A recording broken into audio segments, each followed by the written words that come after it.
Ya, assalamualaikum sobat sekalian, bertemu kembali dengan TMC Blog. Ya, kita bisa ketahui ya di di perjalanan hari Jumat dan di hari Sabtu dari sesi Moto3 untuk pembalap Indonesia Veda Ega Pratama itu hasilnya menempatkan Veda Ega Pratama itu akan start dari posisi 8, which is artinya dia akan berada di row ketiga di balapan atau race Moto3 seri ke-9 di Ceko di sirkuit Autodromo Brno, teman-teman sekalian. Nah, gitu teman-teman sekalian, saya akan coba untuk membawa teman-teman sekalian untuk melihat perjalanan dari Veda Ega Pratama mulai dari hari Jumat sampai sesi kualifikasi kedua. Nah ya, seperti kita ketahui memang perjalanannya kalau untuk seorang Veda Ega Pratama itu bisa dibilang challenging sih ya. Balik lagi challenging, seorang pembalap rookie ini itu benar-benar mendapatkan tantangan baru untuk balapan di sirkuit yang baru. Secara umum Brno belum pernah dijajaki oleh Veda Ega Pratama di balapan-balapan kelas sebelumnya, kelas-kelas kadet sebelumnya, baik itu di balapan Red Bulls Rookies ataupun di balapan Junior GP dulu ya, di Moto Junior kalau yang sekarang. Nah kayak gitu teman-teman sekalian. Jadi memang ini benar-benar baru buat Veda Ega Pratama Brno. Namun ini juga bukan alasan, karena ini juga sesuatu yang baru juga untuk pembalap seperti kayak Brian Uriarte kayak gitu. Terus habis itu juga ada Hakim Danis dan juga pembalap-pembalap rookie yang lain kayak gitu ya. Gitu, jadi Veda Ega Pratama posisi 8, cuman perjalanannya itu bisa dibilang memang cukup challenging teman-teman sekalian. Di sesi free practice pertama itu Veda itu sekitar posisi 20-an, dan kalau kita lihat Veda Ega Pratama di sesi practice di hari Jumat itu berada sebenarnya pada posisi 15, which is artinya dia sebenarnya harusnya mengikuti sesi kualifikasi pertama dulu di hari Sabtu ini. Namun ada kejadian lagi nih teman-teman sekalian dari Race Direction yang akhirnya mendiskualifikasi hasil dari pembalap Eddie O'Shea di sesi practice karena melanggar regulasi teknis. Nah, jadi memang kalau udah melanggar regulasi teknis itu hukumannya nggak main-main, diskualifikasi. Nah, kali ini diskualifikasinya lebih ringan, diskualifikasi dari hasil sesi ini aja, teman-teman sekalian. Masalahnya ada di mana untuk Eddie O'Shea? Kita ke Eddie O'Shea dulu ya.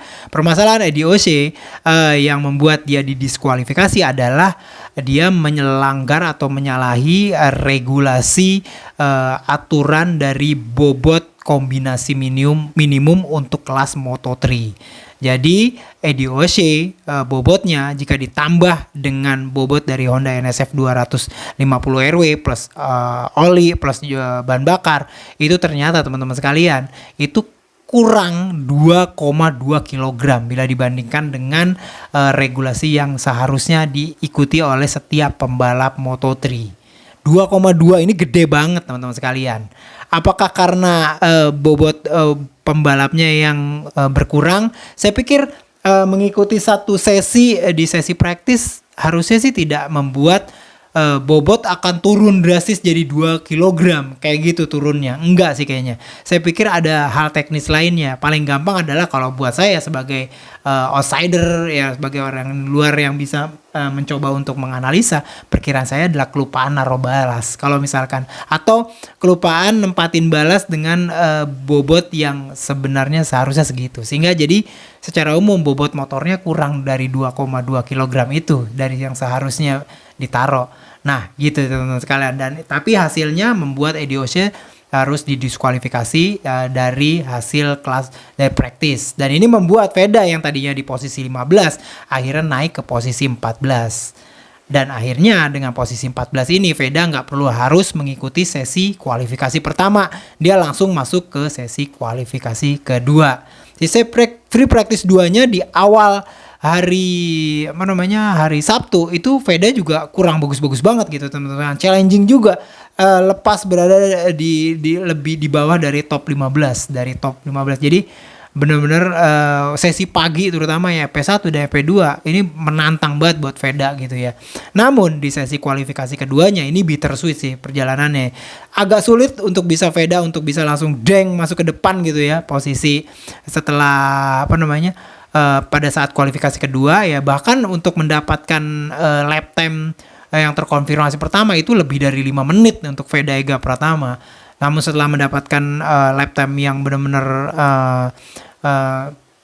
bisa dimasukkan dalam timesheet, itu Veda itu terlempar ke posisi 12 sebenarnya pertama-tama teman-teman sekalian.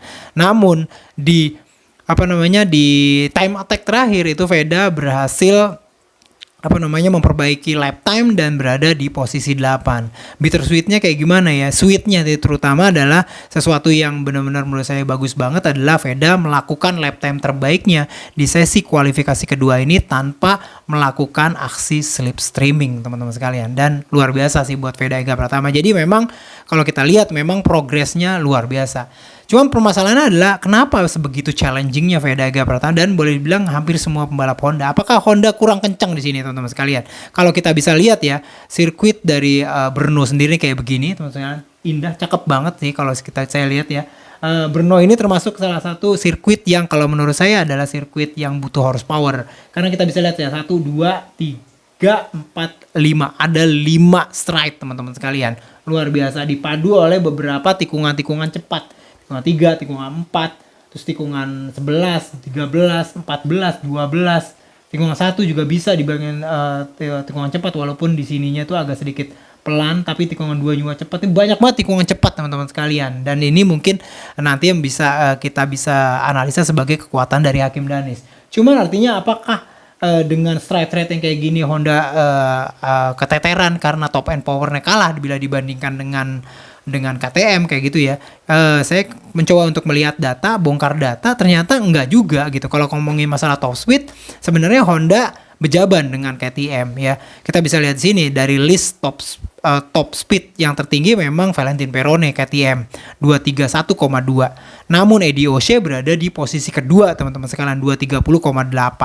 Dilanjut Joel Esteban, KTM, terus habis itu Guido Pini, Honda lagi. Terus Brian Uriarte di posisi 5, terus Joe Kelso lagi. Jadi selang-seling antara KTM dan Honda ini menunjukkan bahwa walaupun kalah tidak yang sebagai posisi paling tinggi, cuman masih berjaban gitu loh, secara top speed. Perkiraan saya memang permasalahan Honda ada di tikungan-tikungan ini, di mana dia tidak secepat dari KTM 250 mungkin seperti itu, atau juga mungkin karakter dari pembalapnya sendiri kayak gitu. Karena memang dengan sirkuit-sirkuit dengan tikungan-tikungan cepat pada sirkuit dengan lebar trek yang cukup lebar seperti kayak Brno ini, dibutuhkan memang speed pada saat di tengah tikungan yang cukup tinggi. Dia gantung RPM rolling speednya itu benar-benar harus kuat banget gitu. Dan ini mungkin yang menjadi salah satu dari kekuatan dari Hakim Danis. Teman-teman sekalian bisa cek ya pada saat sesi free practice 1, kalau yang bisa merewind beberapa video-videonya, Hakim Danis begitu smooth dan begitu percaya diri ya, confident abis pada saat dia melakukan tikungan. Benar-benar jarang banget ya Hakim Danis goyang, dan dia melakukan tikungan itu benar-benar begitu tight banget. Dia mengambil sisi yang umumnya dalam banget di setiap tikungan di Brno ini gitu loh teman-teman. Ini merupakan salah satu mungkin yang menurut saya adalah salah satu kekuatan dari Hakim Danis kayak gitu teman-teman sekalian. Saya mencoba untuk menganalisa lebih lanjut teman-teman sekalian kalau melihat dari ideal time. Jadi ini adalah lap time di setiap sektor 1, 2, 3, 4. Nah, walaupun Hakim Danis berada di posisi kedua nih teman-teman sekalian dari timesheet di kualifikasi kedua, namun di ideal time, IT gitu ya, ideal time, waktu lap time idealnya itu Hakim Danis nomor 1 teman-teman sekalian di 2 menit 3,932 detik gitu ya. Sementara David Almanza itu berada di posisi kedua, di mana ideal time dengan best time itu sama, karena memang lap time di setiap sektor yang terbaiknya itu dilakukan di lap time yang terbaiknya ini. Sementara Hakim Danis lap time yang terbaik di setiap sektor itu terbagi-bagi menjadi beberapa lap kayak gitu, sehingga berbeda antara ideal time dengan best time-nya kayak gitu teman-teman sekalian. Cuman luar biasa ya. Di sini Veda sendiri itu berada di posisi 10 teman-teman sekalian, walaupun di start dari posisi 8 karena memang kalau dilihat dari best time di masing-masing sektor yang digabung menjadi satu menjadi ideal time, itu dia bahkan kalah cepat bila dibandingkan dengan Adrian Fernandez yang sebenarnya start dari posisi di belakang dia, namun Adrian Fernandez berada di posisi 9 di ideal time ini. Besok balapan di hari Minggu, di hari Ahad di Moto3 dan juga keseluruhan Moto2 dan MotoGP itu memang ada forecast hujan teman-teman sekalian. Namun kalau dilihat dari forecast hujannya itu terjadi di sekitar MotoGP malah. Sementara di awal-awal di Moto3 itu kayak mendung-mendung. Nah, takutnya pada saat mendung ini sirkuitnya itu rendah temperaturnya dan ini membutuhkan strategi tersendiri. Kalau menurut saya sih mudah-mudahan Veda bisa mengerti hal ini, tim juga tahu dan memberikan setup yang terbaik di motornya Honda NSF 250 RW. Dan saya sih mungkin berharap Veda bisa langsung nusuk ke depan pada saat start dan bertahan di posisi pack terdepan dan bisa mengikuti pace para top rider di sana gitu, top tier ridernya yang benar-benar kencang. Dan ya saya pikir mayoritas akan hadir juga banyak pembalap-pembalap dari KTM kayak gitu. Hakim Dhani sih favorit untuk bisa memenangkan balapan di Brno, tapi besok kita bisa lihat juga karena pembalap-pembalap lain juga cepet ya, termasuk kayak Maximo Quiles juga cepet di situ, Brian Uria tuh juga kenceng. Eddie Oshie juga ini termasuk salah satu yang kenceng juga di sini teman-teman sekalian. David Almasa juga nggak bisa disingkirkan dari potensi dari kemenangan di sini. Cuma saya berharap Veda tetap berada di depan karena dengan perjalanan dari hari Jumat yang cukup challenging dari Veda, saya pikir finish posisi top 10 buat saya sendiri untuk Veda itu merupakan sebuah raihan yang cukup positif ya untuk di balapan seperti di Brno ini. Mudah-mudahan dia bisa bagus. Podium adalah bonus sih menurut saya, tapi yang penting adalah finish balapan sehingga dia mendapatkan banyak pengalaman di balapan di Brno ini. Itu aja teman-teman sekalian, kita lihat besok, kita akan bahas pasca race Moto3 untuk Veda Pratama dan juga nanti di MotoGP. Sampai bertemu di vlog selanjutnya. Assalamualaikum warahmatullahi wabarakatuh.